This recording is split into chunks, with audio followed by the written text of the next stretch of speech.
Hey guys, Digital David here. Today we're going to be installing this smart switch in this spot where this old switch is. First thing you got to do, make sure that you turn off the correct breaker, and you can check it if you have one of these handy dandy testers.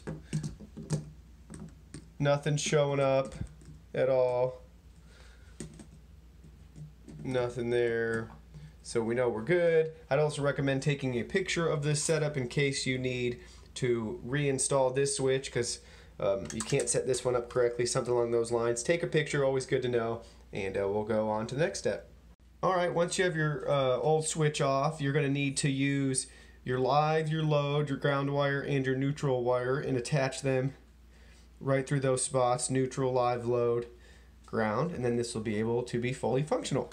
So now I've went ahead and attached all the wires you can see back there. And this is what you get, and this is how the manual shows. This is initial setup. So now you can go to your Smart Life app. If it's blinking blue twice every second, just like it's flashing, you can go ahead now and set it up. So use that Smart Life app. You can download it from iOS or Google Play Store for Android. It's really easy to use. I have some other videos on my channel showing you how to use it and set up devices. So yeah, now you can go ahead and connect to the Smart Life app and you will be good to go. Hey guys, Digital David, I just want to show you how to set up the smart switch with the Smart Life app. Go ahead, download it, and then open the app. In the video I just showed you, it was blinking blue and it's ready to be set up. So we can add a light. We want to add the smart wall switch. Power on device and confirm that the indicator light blinks rapidly. There's my Wi-Fi password.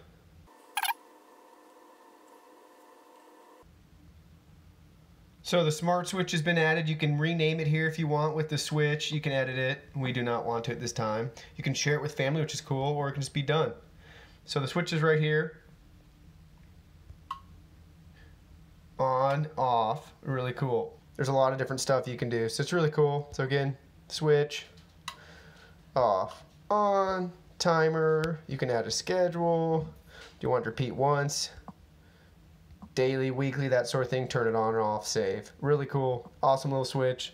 Really excited to have it. Thank you guys for watching this video. See you all in my next video.